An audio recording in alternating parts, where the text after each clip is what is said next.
Bonjour Clara Bellard. Bonjour Aurélia.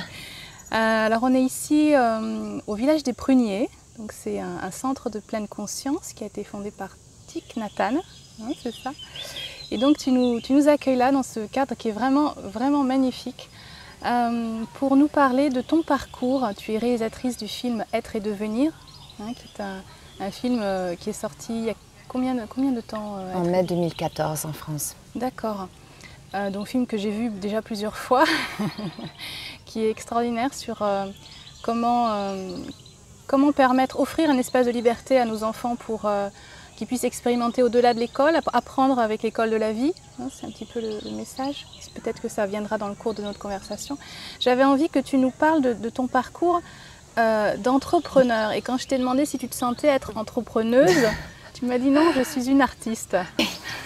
En fait, je pense que si tu as une vision, si tu as un projet, il y a un moment où tu n'as pas forcément envie d'attendre qu'on te donne la permission de le réaliser. Et j'ai beaucoup vu en fait des amis ou moi-même au sein de ma compagnie théâtre ou avec d'autres projets que le fait d'attendre finalement que de l'argent vienne, que des gens soient d'accord pour embarquer dans l'aventure, ça fait que le projet ne se concrétise jamais. Et en fait, ce qui s'est passé pour moi, c'est qu'il y a eu une telle urgence en fait de comprendre ce paradigme tellement martien qu'est l'apprentissage autonome, automotivé, que je ne pouvais pas attendre en fait. Il fallait que je parte dans cette aventure. Et je pense qu'en fait, souvent, c'est dans cette urgence qu'on n'a pas le choix en fait. J'ai pas eu le choix.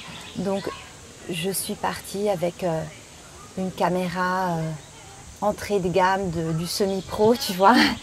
Et mon bébé à l'époque, voilà, sur le dos la caméra devant, ou alors mon bébé devant la caméra dans le sac à dos, et voilà, c'est tout ce que j'avais.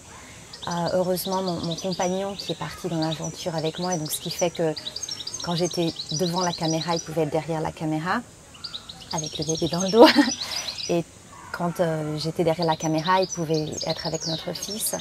Il y a eu aussi les grands-mères qui ont pu par moments être présentes, mais pas toujours.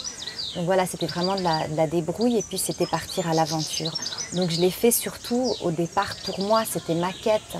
Et je n'avais absolument pas l'ambition de sortir ce film en salle ou de partager avec le nombre de personnes qui ont pu voir le film au début. C'était, voilà, j'ai besoin de comprendre, j'ai besoin d'apprendre. Et ce que je trouve génial, c'est que ça reflète finalement ce dont parle le film. Parce qu'on est tous, on est encore des enfants qui veulent apprendre, qui ont soif d'apprendre jusqu'à notre mort. Et il n'y a pas de raison pour que ça s'arrête. Et donc finalement, moi, personne n'aurait pu m'empêcher de partir sur cet apprentissage. Oui, alors ce que tu dis, finalement, c'est intéressant, c'est que ce n'est pas une histoire d'argent, que pour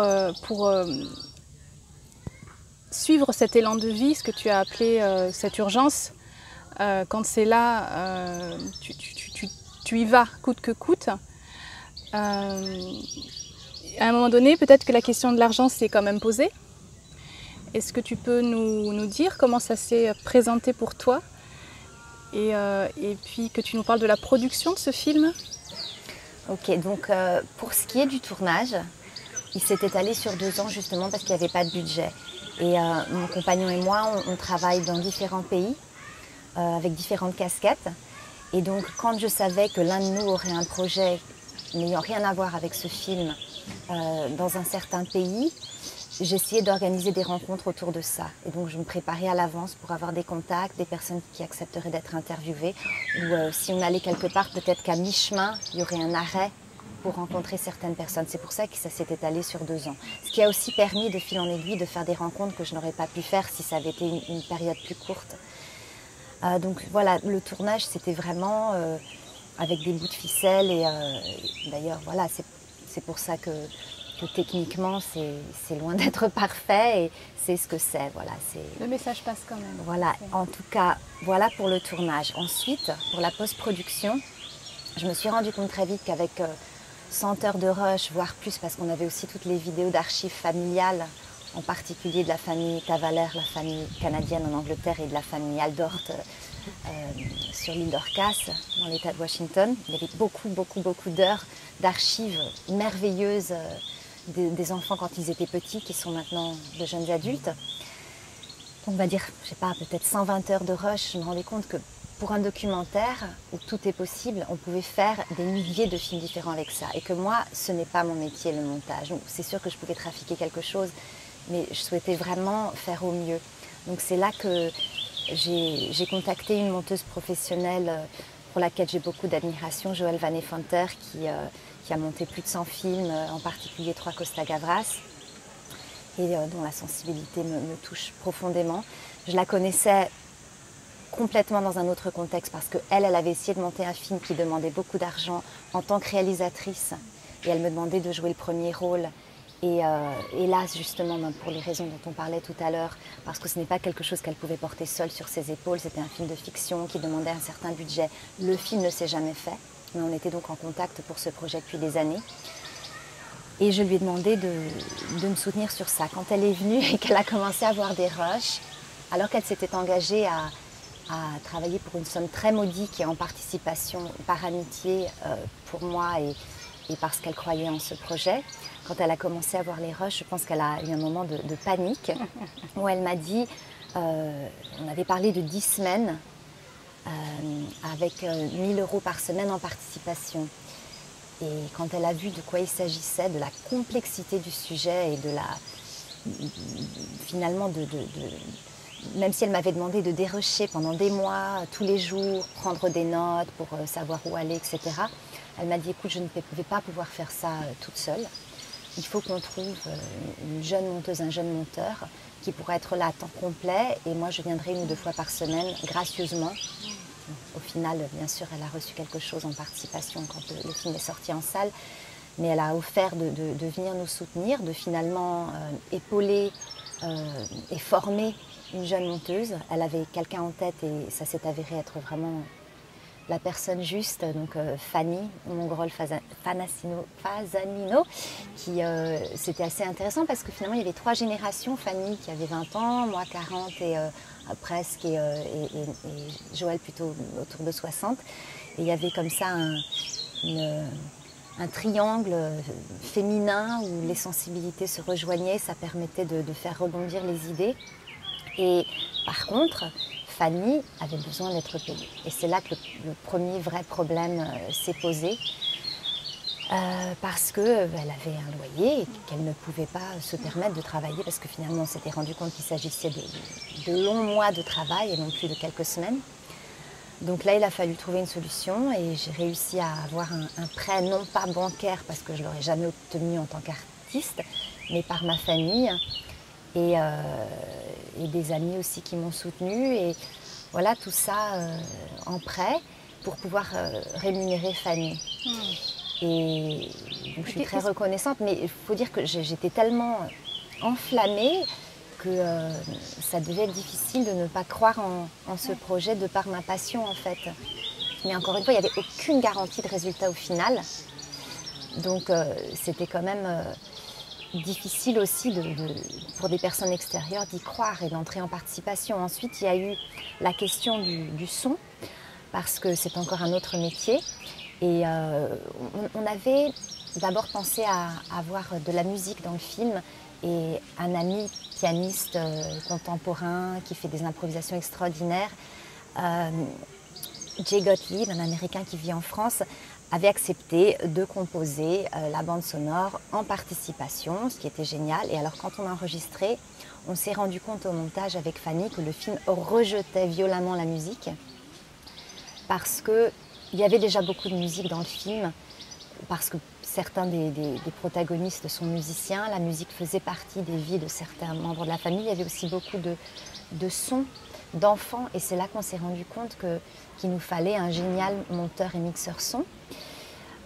Et là, j'ai cherché dans ma petite tête et je me suis souvenue d'une rencontre assez forte que j'avais eue à 20 ans sur le tournage de mon premier long métrage en tant qu'actrice, qui était donc Les Rendez-vous de Paris d'Éric Rohmer, où justement Éric Rohmer, qui était un grand mentor pour moi, nous encourageait, nous autres jeunes qui commençaient dans ce métier, en nous montrant qu'on pouvait tourner sans moyens. Donc il tournait certains films de manière un peu plus traditionnelle, mais la plupart du temps, il tournait sans rien, en 16 mm, avec tout le monde en participation.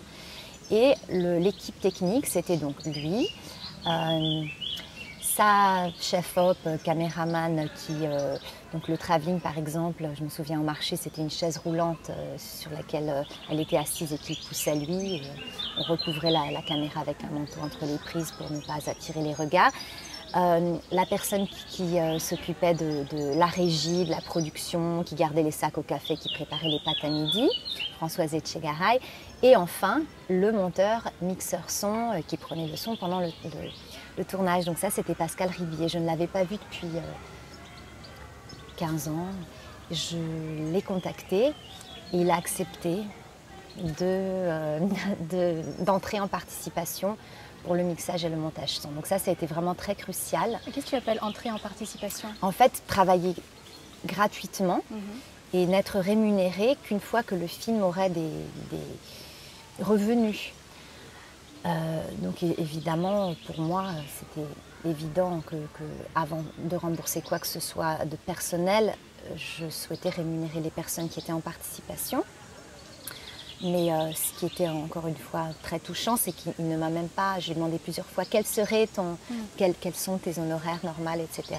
Et il m'a dit on verra, il ne m'a jamais dit. Donc j'ai dû me renseigner après, faire mon enquête une fois qu'il y a eu des sous pour pouvoir le rémunérer.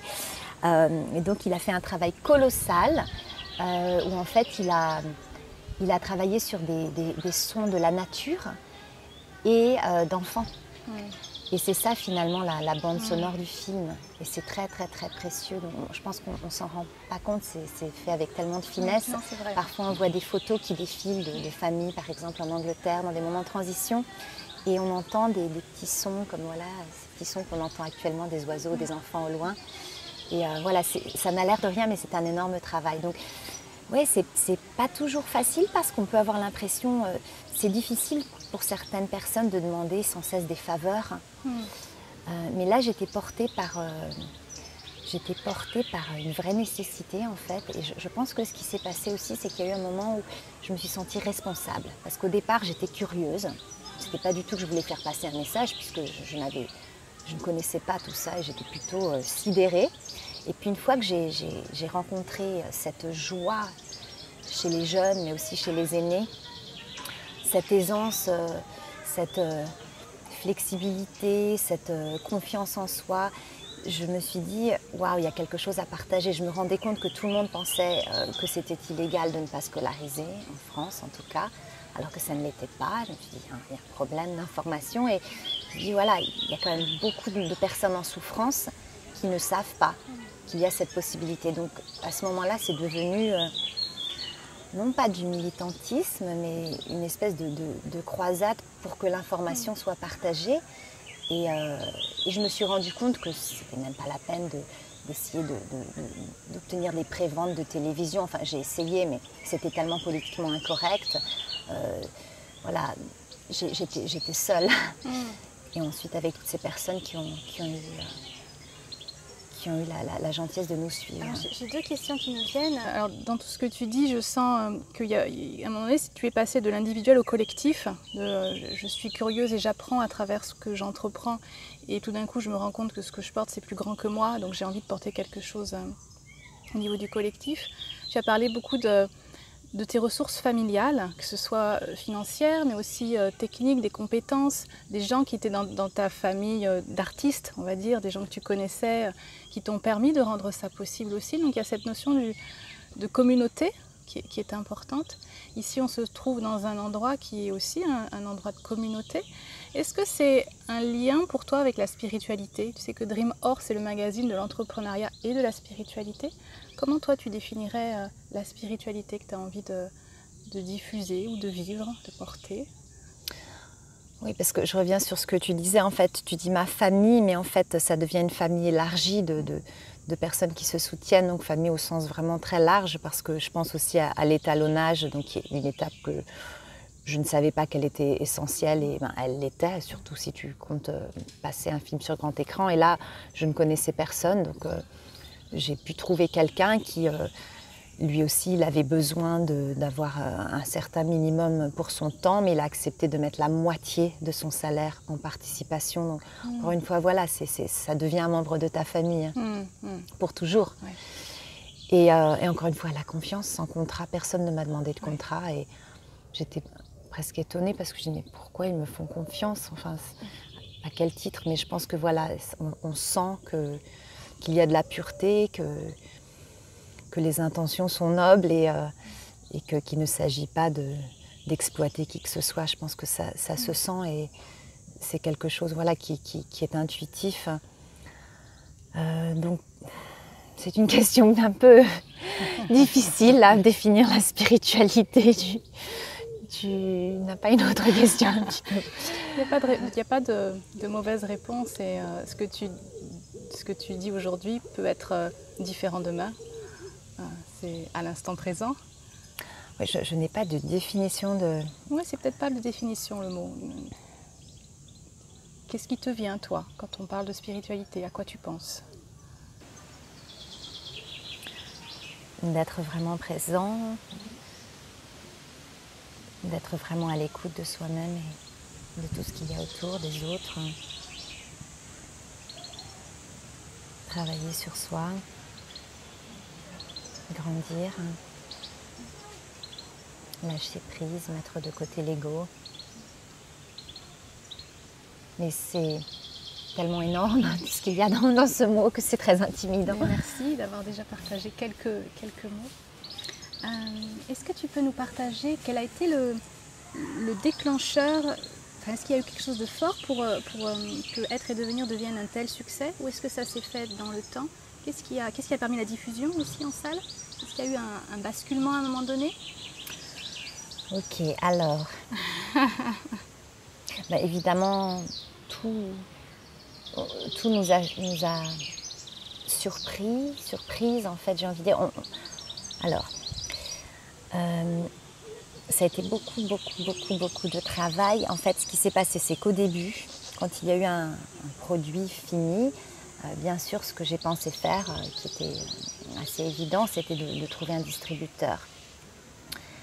Et en France, comme à l'étranger, aux États-Unis, il y a eu des distributeurs intéressés, mais tous m'ont dit, pas pour sortir le film en salle, on ne peut pas se permettre de vous promettre ça. Donc c'est pour aller directement au VOD et au DVD, ce que je pouvais finalement faire moi-même, puisqu'il n'y avait aucune garantie de marketing. Et parallèlement, on me demandait de renoncer à finalement pouvoir décider quoi que ce soit, avoir un mot à dire. Et puis, évidemment, c'était assez clair en lisant les contrats qu'il n'y aurait aucun argent qui me reviendrait parce qu'eux souhaitaient avoir des grosses parts et se rembourser des frais qui étaient très difficiles à vérifier à la fin. Donc, moi, je me suis rendu compte intuitivement que c'était important de sortir le film en salle, d'essayer du moins. Et voilà, de lui donner cette chance-là parce que je me disais DVD, VOD, ce sera les personnes déjà averties qui le verront. Alors que s'il est en salle, des personnes qui ne sont pas du tout au courant pourront tout d'un coup le voir annoncé dans le programme de leur cinéma ou sur Internet, sur Allociné. Et tout d'un coup, voilà, faire une découverte comme je l'avais faite moi. Donc ça, j'y tenais. Donc je me suis dit, ok, si eux ne peuvent pas m'offrir ça,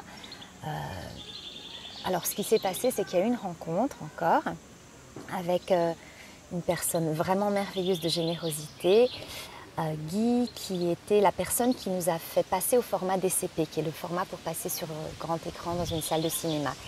Et lui, qui est un technicien, m'a dit, mais enfin, mais pourquoi est-ce que tu aurais besoin d'un distributeur? Encore une fois, c'est quoi? Comment? Des questions qui ouvrent le champ des possibles. Il a dit, mais non, mais aujourd'hui, les listings sont disponibles pour les salles et tu n'as absolument pas besoin de distributeur, tu as juste besoin d'une personne pour t'aider. Alors, bien sûr, au début, ni lui ni moi ne nous doutions de l'ampleur que les choses allaient prendre, donc c'était une personne. Et là, j'ai fait un appel sur mon réseau en région parisienne, qui est un réseau de parents. C'était la seule liste à laquelle j'appartenais, où finalement il y avait des centaines de personnes. Et peut-être quelqu'un connaîtrait quelqu'un. Et je dis voilà, je n'y connais rien, mais cette personne propose de nous orienter. Est-ce que quelqu'un a envie de se lancer dans l'aventure? Et là, c'est une personne que je connaissais, qui était déjà une amie, qui faisait de la céramique, des ateliers de bricolage, qui est une artiste comme moi, et une maman d'une enfant un peu plus âgée que les miens. Donc elle avait déjà un peu plus de temps, son enfant était déjà adolescente. Et elle a dit, ok, moi ça m'intéresse, j'ai envie de participer au partage de ce film. Donc on est partis toutes les deux sur cette nouvelle aventure d'autodistribution. Et ça a été assez délirant. On a appris sur le tas. C'était génial d'apprendre et de faire et de concrétiser, de voir qu'on pouvait. À la fois, il y a eu un moment où ça a été tellement de taf que c'était burn-out. Il y a eu des moments où c'était vraiment trop. Et c'est là qu'on s'est rendu compte, en fait, il y a eu un moment en particulier où Dewa Yani, c'est son nom, a perdu sa maman. Elle est partie dans le sud, à Avignon, et elle s'est complètement déconnectée, bien sûr. Et je me suis retrouvée avec tout sur les épaules, à recevoir des emails dont j'ignorais l'historique, à devoir retrouver le fil. Et là, c'était juste impossible à gérer. Donc là, j'ai fait appel, j'ai trouvé de l'aide. Ouais. Voilà. Et on s'est retrouvés à une équipe de 6 ou 7 au lieu de 2. Et pendant 1 an ou 2, voilà, parce qu'après ça s'est rediminué, mais pendant peut-être 2 ans, ce qui s'est passé, ce qui a été proposé par toute cette équipe de jeunes, c'est de travailler de façon collaborative et participative, encore une fois, c'est-à-dire que chacun se partagerait une part de la tarte, donc les entrées en salle et ce qu'on appelle le non commercial, voilà. C'était comme un gâteau et on le découpait, chacun finalement pouvait décider de la part juste qui lui revenait en fonction du temps investi. Donc il faut savoir que les entrées en salle, il ne reste pas grand-chose au final. Par exemple, le cinéma Saint-André des Arts, à partir de la 3e semaine, prenait 70%. Au-delà de ça, il y a des tas de taxes. Il y a une taxe pour la musique. Même s'il n'y a pas de musique, l'organisme prend quand même un pourcentage. Enfin, il y a toutes sortes de taxes. Donc au final, on travaille quand même vraiment pour se rendre utile, pour partager des valeurs. Mais c'était une aventure extraordinaire, de liberté, où chacun était là parce qu'il le souhaitait, où c'était un plaisir de se parler tous les jours. Moi, avec Dewa, ça fait des années où on s'est parlé, ou en tout cas communiqué d'une façon ou d'une autre, tous les jours. Et le fait d'avoir pu choisir avec qui on passe ce temps, mais encore une fois, voilà, on choisit. Et c'est un cadeau extraordinaire. Et c'est ça, en fait, aussi que j'ai découvert, que les parents souhaitent passer à leurs enfants. Tout est un choix. Si tu es harcelé à l'école ou plus tard au travail, il y a beaucoup de gens qui sont venus voir le film et qui nous ont dit « Moi, j'étais harcelée au travail et je pensais que je n'avais pas le choix parce que j'avais besoin de ce travail pour payer mon loyer. » Mais au final, ils se rendent compte « Non, je peux dire non, je peux partir, je suis capable de trouver autre chose. » Et parfois, c'est donc changer radicalement de carrière, parce que non seulement ils se faisaient harceler, mais en plus ils ne faisaient pas du tout ce qu'ils avaient envie de faire.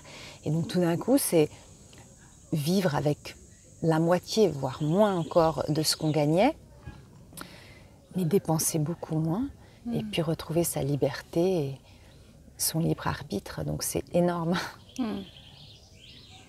Super. Merci beaucoup Clara pour cet échange authentique. Est-ce que tu veux rajouter quelque chose pour conclure cet échange? Est-ce que tu as toute la nourriture dont tu avais besoin? Je ne sais pas, est-ce que les lecteurs ont toute la nourriture? En tout cas, c'était un vrai plaisir et je te remercie infiniment. Avec plaisir pour moi. À bientôt. À bientôt.